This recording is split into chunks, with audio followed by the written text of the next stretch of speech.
that I can't contribute anything to supply chain or let's say to any other function. That's valued.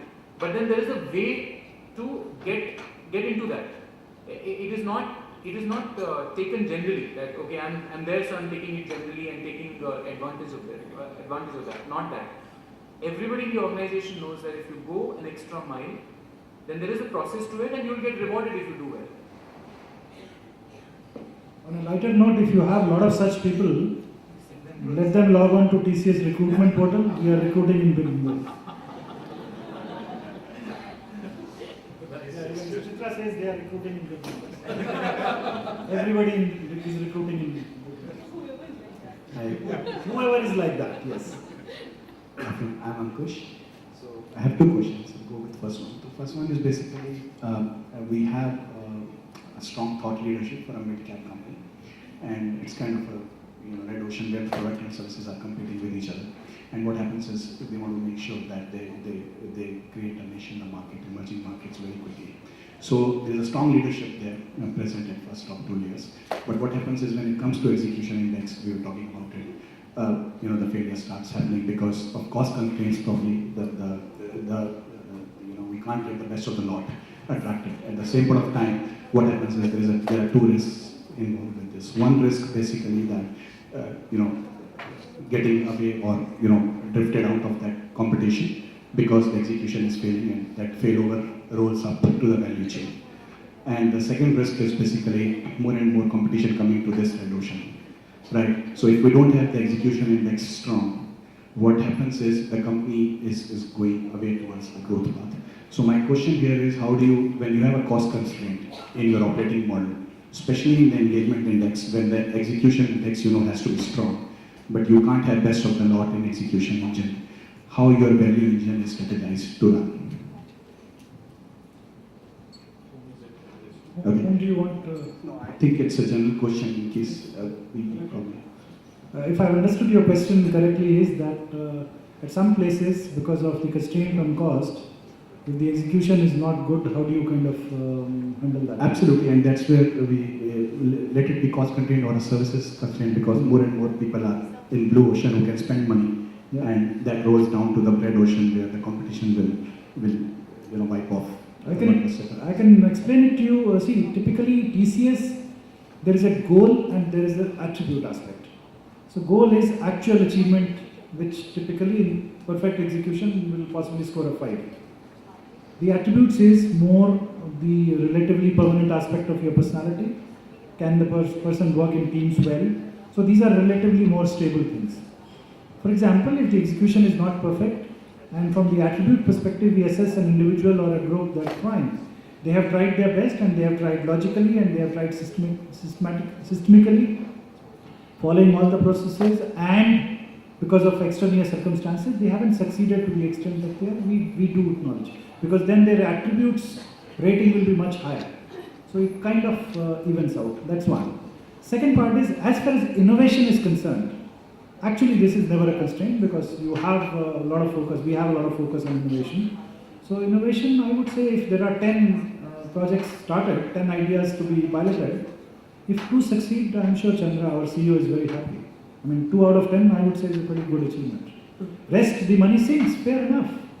Right. So this is the case when we have probably a good amount of, the pockets deep and, the company can spend back to innovation. My question again comes back in a circle where when I say, for example, it's a mid-cap or a small startup, and that's where, for example, let's talk about telecom world. We have a new company which has just come up.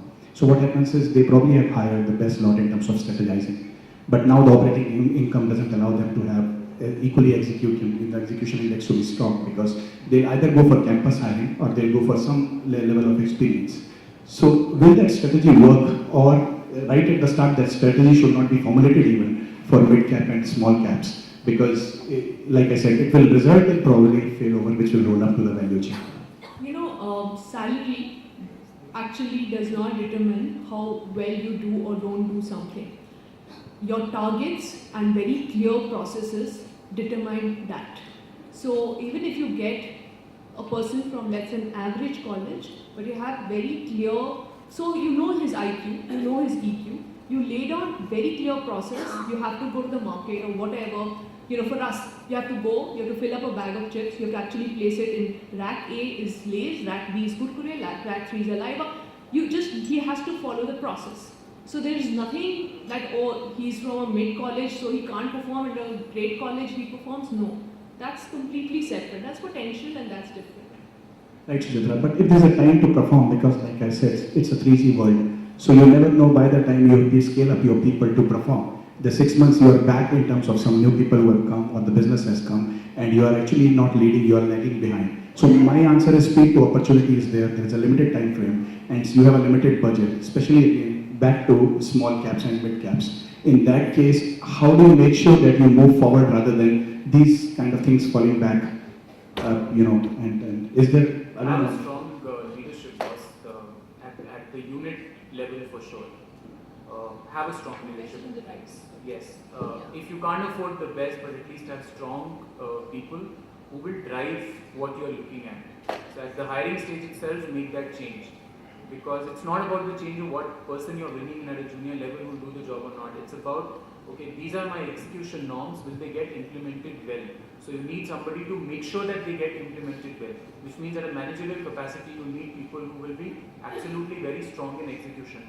Now, strong execution, as Suchitra said, is not commensurate to, let's say, great B schools or great colleges. It is, I'm not denying that, but then I'm sure you'll get somebody from an average college as well who will be a good very good guy. So that's what you need to do to make sure that your managerial capability is fantastic and let the managers drive out the work out of people. So it should be kind of very selective hiring when we know that we need to get the best. That, irrespective of what business you are, that should be the norm, but then especially in your case. Sounds good. Thank you, Rajesh. I have another question. Thank you. And this is more... The last one. The last one, yeah. A quick one.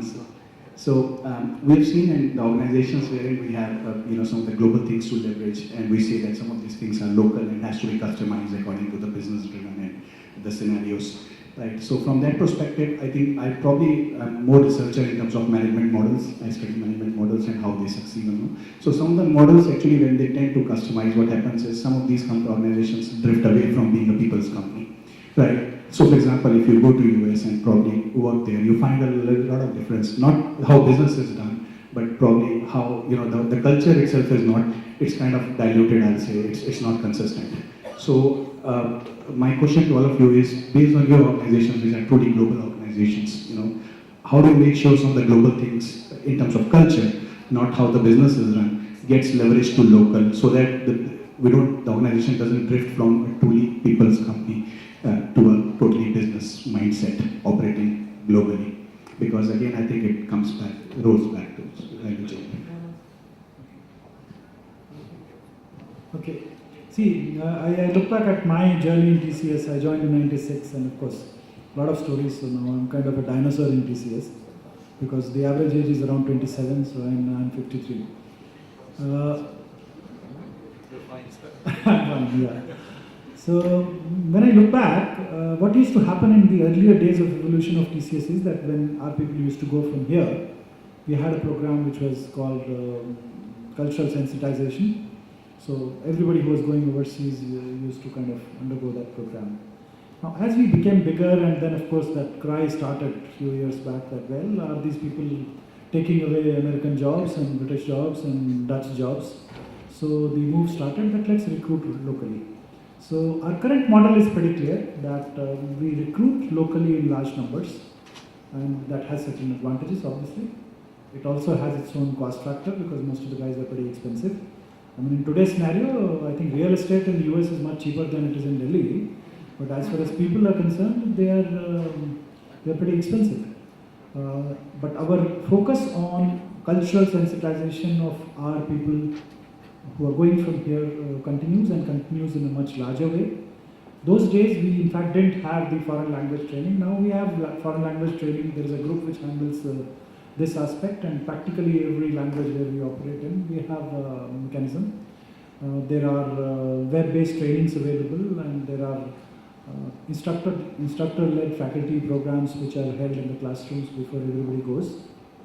And then of course we have certain flagship programs. For example, anybody who's going as a business relationship manager has to mandatorily do a program where the person spends about 6 months and including one round of Bharat Darshan in different branches like Bangalore and Mumbai and Chennai and all, meet large accounts there, particularly in the geography that the person is going to work.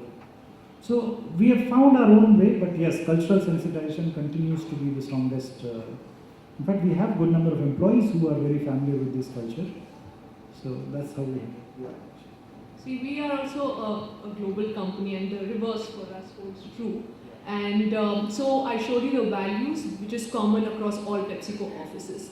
And each company, country does its own culture, because the culture is very rooted in the country that we operate in. And in fact, Indian PepsiCo culture is so well regarded that Indra Nooyi comes here to study our culture and then goes back and says, you must learn from the Indian PepsiCo team how they build their culture. So, so culturally, I think India team does a great job. We've got unifying culture and great set of way we live values. So it is a global world, but a global culture, but very localized as well. So it's called to be local, right? Where you have global values with local culture. You have to operate in a local culture. You can't operate any different way. Appreciate it. Thank you. Thank you very much. Thank you so much, I sir. can see Ekta standing there, so I'll shut up now. Thank you so much. Thank you so much, everyone. Thanks so much. Thank you so much for your valuable comments. And now I would like to invite Mr. Ritesh Jain sir to present a memento to Mr. Ritesh. Rajneesh I sir. thought it would be appropriate if he summarizes. Acha, you just summarize. Yeah. Yeah, I've done some very serious jotting down notes and points. I have to go there. You have to be Keep prepared to go there only. I'll take exactly 3-5 minutes. I think what one is, there are a few points I have, and I would be, of course, counted as one of the dinosaurs, as Dr. Chawla said. And we are a mixed bag. We are slightly on the qualitative side and a bit on the quantitative side. So we are kind of groping there. There are organizations which have gone absolutely on a number-driven PMS, number-driven everything, all the matrix and balanced scorecard and what have you. I come from an organization which is still young. And media is still happening in this country.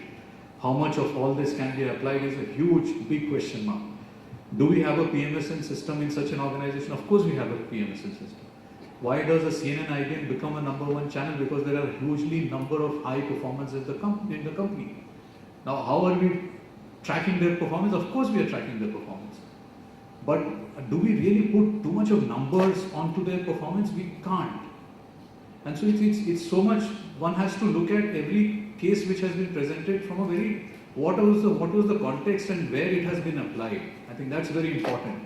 Also the maturity of the organization. I think an organization going from a manual to a kind of a net-driven or a intranet kind of a system which Dr. Chawla shared, which just happened 10 years back. So I think there are phases which happens, and that's very important as we hear out as we heard all 4 of them.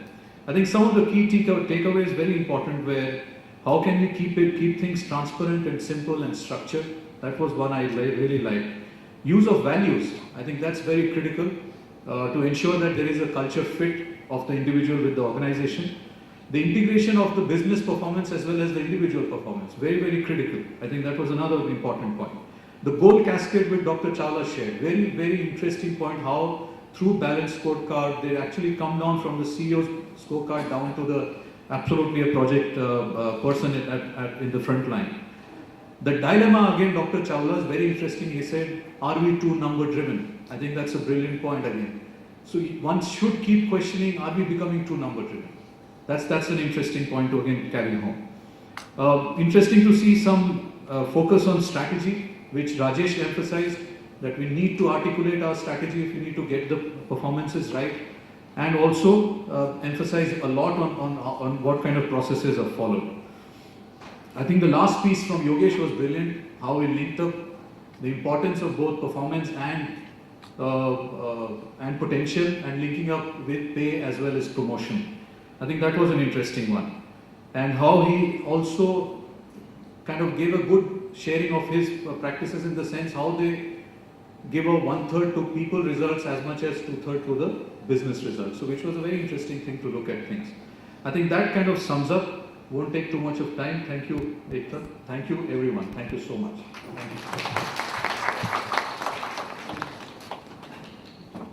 Thank you so much, sir. Thank you so much for all your contribution. Now I would like to invite Ritesh Jain, sir, to present a memento to Mr. Rajni Singh.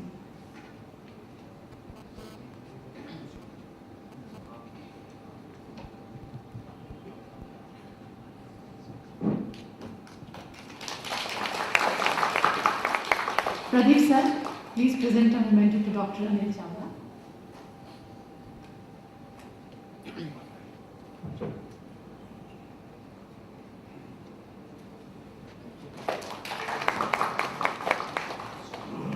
Please, Poonam, please facilitate Mr. Rajesh Rai.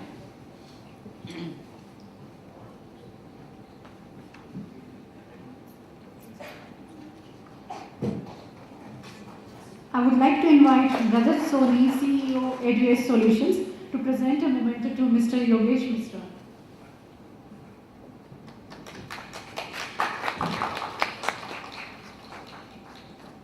Now I would like to invite Mr. Rajan Pandey, Deputy Director DMA, to present a memento to Ms. Suchitra.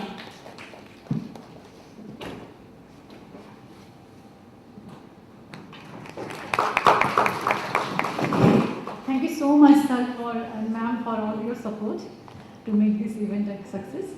Now it's tea break time. We will be meeting at 4:05. Okay? Till then, enjoy tea break.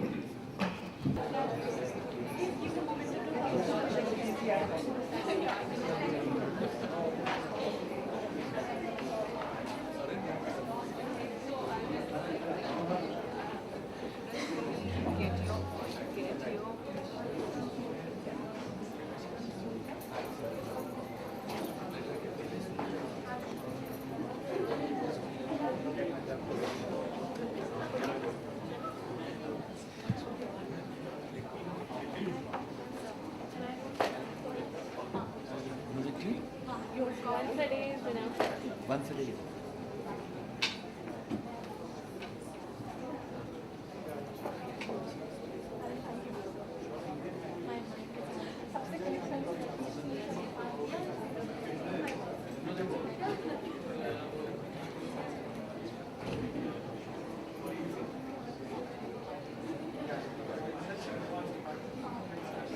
Swati पुरुषोत्तम है कि गया गया ना राजन